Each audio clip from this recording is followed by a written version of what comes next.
ஓகேங்க. நம்ம bus last வீடியோவில் பார்த்தவங்களுக்கு தெரிஞ்சிருக்கும். நம்ம பஸ் வந்து ஆக்சிடென்ட் ஆகிருக்கும். இப்போ நம்ம ஓனர் வந்து ஃபுல்லாக வந்து சர்வீஸ் பண்ணிடலாம். ஆக்சிடென்ட் ஒரு வாட்டி ஆயிடுச்சுன்னா சும்மா ஆயினே இருக்கும் அப்படின்னு சொல்லி அவர் சென்டிமெண்ட்டாக வந்து பேசினார். சரின்னு சொல்லிட்டு நாமளும் வந்து பஸ்ஸை சர்வீஸ் விடலாம். ரைட்டுடா, போகும்போதே நல்லா சகனம். இவன் யாரா பஸ்ஸை ராக்கெட் பண்ணி நிறுத்தி வச்சுக்கிறான். சரிங்க, நம்ம போய் பஸ்ஸை ஃபுல்லாக வந்து பெயிண்ட் சர்வீஸு, அப்புறம் ஒரு ஜென்ரல் சர்வீஸ், இன்ஜின் சர்வீஸ்லாம் பண்ணிடலாங்க. ஓகே, வந்துட்டோங்க. ஐயோ, கண்டக்டரும் இல்லை, க்ளீனரும் இல்லை, எப்படி ரிவர்ஸ் எடுக்க போகிறனோ அப்படி நம்ம வந்து பார்த்து ரிவர்ஸ் எடுத்துட வேண்டியதான். ஒன்றும் பிரச்சனை இல்லை. ஓகே, டச் ஆகலை. இந்த பக்கமும் பார்த்துப்போம். ஏன்னா கொஞ்சம் வந்து தட்டினாலும் அப்புறம் வந்து நம்ம எக்ஸ்ட்ரா பேமெண்ட் பண்ணி அந்த ரிப்பேர் ஆனதையும் வந்து ரெடி பண்ணுற மாதிரி ஆகிடுங்க. ஓகே, பஸ்ஸு கரெக்டாக வந்து நிப்பாட்டிட்டோமா? ஓகே, 8000 கேட்குது, 14% டேமேஜி.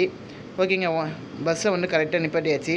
இப்போ இந்த கலரில் தான் இருக்குது. நம்ம திரும்ப பஸ்ஸு ரிட்டர்ன் இருக்கும்போது வேறு கலரில் இருக்குங்க. ஓகே, அதுக்கப்புறம் ஓனரை பார்த்து எல்லாமே நம்ம சொல்லிவிட்டு அப்படியே நம்ம கிளம்பிட்டோம்.